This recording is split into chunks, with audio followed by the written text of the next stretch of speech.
DanceWize team have created this short video because we're aware that during COVID-19, people may be using benzodiazepines more frequently or off script, and there's important harm reduction information you need to be aware of because this particular family of drugs does have significant risks. So benzos, you'll see the three names there, the most commonly known ones: diazepam or Valium, alprazolam, Xanax, and temazepam. Those three substances are examples of benzos. They are a family that has sedative properties, muscle relaxant properties. They're prescribed to help with anxiety. They are a depressant, so they slow down your central nervous system, and they're a high-risk substance to use in combination with other depressants. Or you do need to be aware that it is easy to become dependent on benzos and very high risk to go into withdrawal outside of a hospital setting on this family of drug. You can read more about benzos by downloading for free the DanceWize substance-specific resource, which is available on the Harm Reduction Victoria website, HRVic.gov.au/resources, and there's plenty of stuff on there that you're welcome to help yourself to. All the best.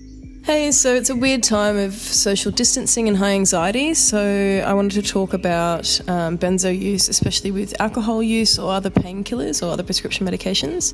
I think it's pretty normal for folks to be self-medicating at the moment. It's a really strange time, but as a result, we need to also be talking about the risk of overdose and how to avoid this. You may know some of these things already if you're prescribed benzos, but if you're new to benzos or you're upping your dose, then you need to try and steer clear of using benzos with alcohol, other benzos and painkillers or opioids like tramadol, OxyContin or heroin. Some of the risks of combining these substances are depressed consciousness, depressed heart rate, and depressed breathing rate to the point where you may stop breathing altogether, an unarousable state of consciousness, hypoxia, brain damage, coma, or even death. Some excellent resources for you guys. If you Google the Tripsit benzo converter, it's a fantastic resource if you're switching over to a new benzo from something that you're used to. It can help you understand the different dosage. If you ever find yourself experiencing dependence on benzos, it's not a great idea to attempt a detox by yourself, as this can be really risky. So you can experience seizures and all sorts of nasty side effects, some leading to death from sudden benzo withdrawals. So reach out to us if you need references and referrals for detox units. If you can avoid it, try not to use alone. We've got to look out for each other in this time. I know that's really hard when we're socially not allowed to be together, but especially your home pods and your partnerships are really important now for looking out for each other's use. Obviously, like I said, limit the use of the alcohol, opioids or depressants when you're using benzos.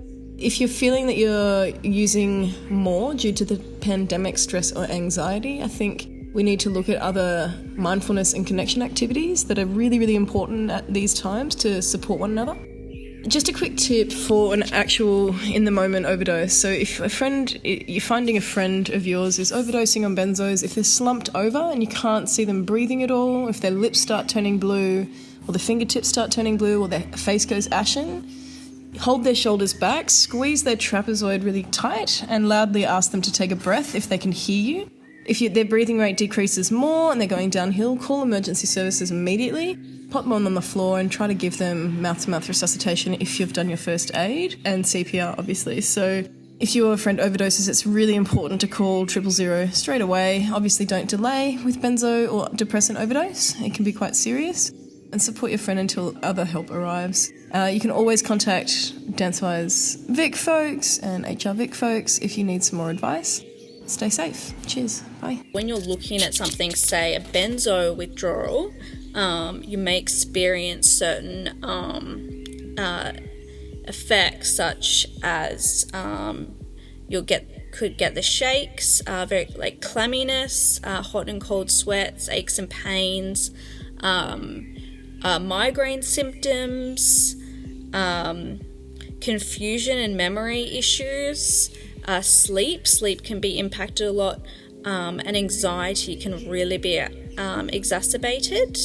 And the even bigger concerns and main concerns that we watch out with benzo withdrawal is seizures and psychosis. Also, with alcohol,